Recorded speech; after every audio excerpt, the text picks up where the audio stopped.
Humans are never alone. We have constant companions that up until fairly recently we didn't even know existed. Because each one of us has trillions of microbes that call our body their home.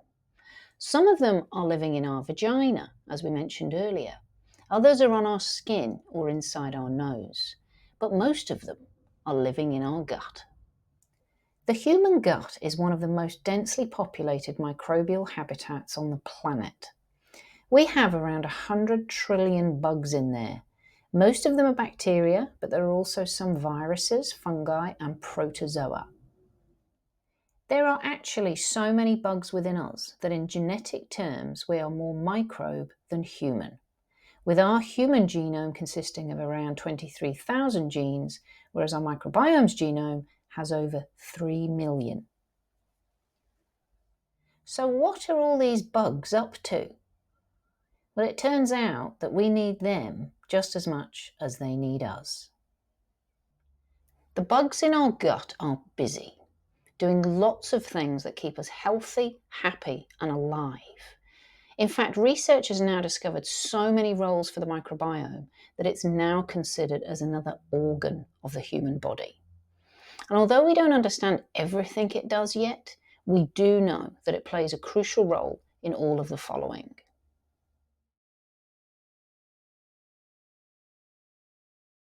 70% of our immune system is in our gut, and the microbes that live there play a crucial role in several ways.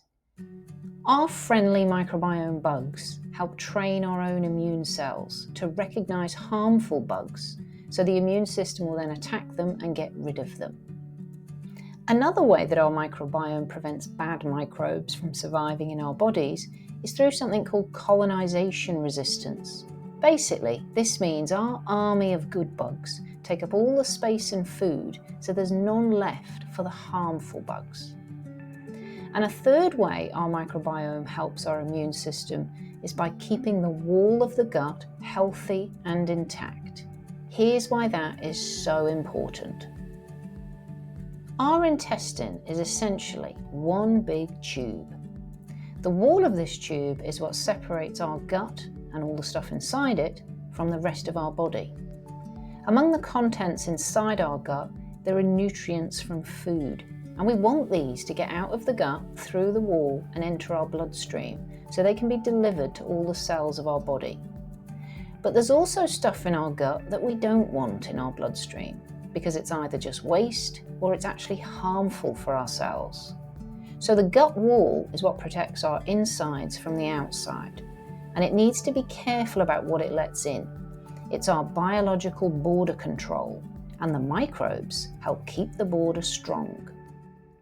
In a healthy gut wall, the cells that line it are close enough together that there are no gaps for bad stuff to sneak through and enter our bloodstream on the other side.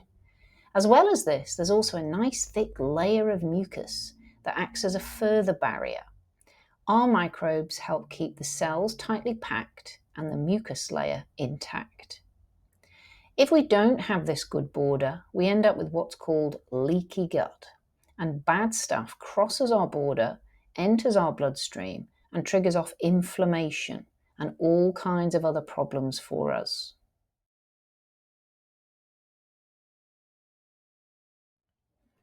As well as helping our immune system, there's also evidence that the microbiome plays a crucial role in our mood too. One of the ways it does this is by producing neurotransmitters for us, including serotonin, the happy hormone. Over 90% of this is made in our gut.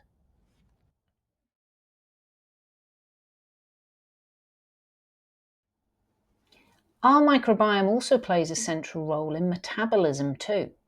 It helps to regulate our appetite, our weight, and our blood sugar control. It also helps us to absorb key nutrients from our diet, including calcium, iron, and magnesium. The microbiome also makes vitamins, as well as being able to produce amino acids, which are the building blocks of protein. So these trillions of microbes that have evolved with us over millions of years are doing lots of good things for us. So we really need to look after them. And how can we do that? Well, we can feed them. And what do our bug babies like to eat? Fibre. We're going to dive into fibre in much more detail in part 3. But for now, let's quickly look at why fibre is so important to our microbiome. Humans can't actually absorb fibre into our bloodstream. But when we eat it, we're not actually feeding ourselves, we're feeding our bug babies. They love fibre and do magical things with it. They take the fibre, they ferment it, which means they chemically change it, and turn it into things called short-chain fatty acids.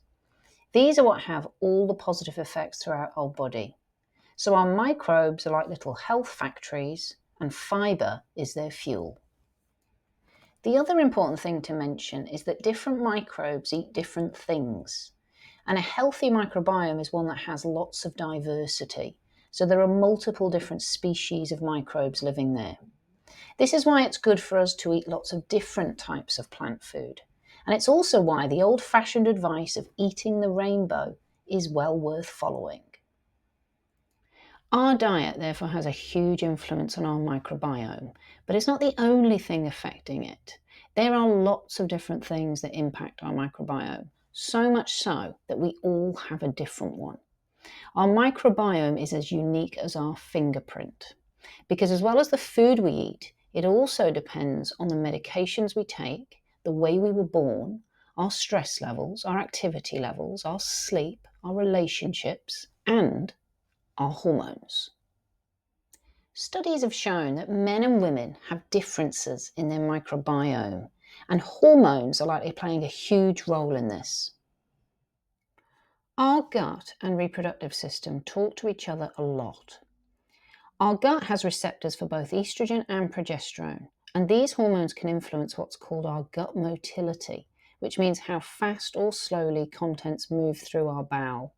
This is why women can get constipation, diarrhea, or bloating at certain times in their menstrual cycle, and also around perimenopause and menopause.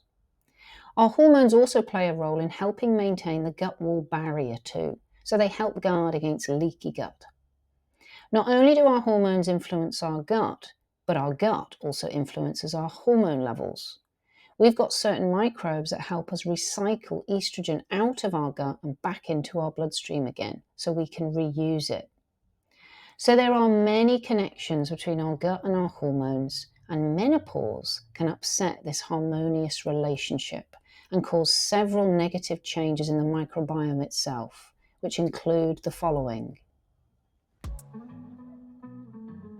Research has shown that menopause is associated with lower gut microbiome diversity. This actually results in a shift towards greater similarity to the male gut microbiome. We essentially lose the femaleness of ours. Research on postmenopausal women has also found increased levels of certain gut bacteria that are associated with inflammation and obesity. And remember that all-important gut wall?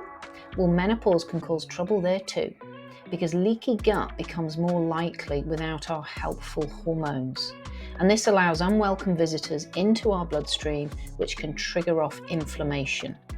Leaky gut in menopause has also been linked to lower bone mineral density too.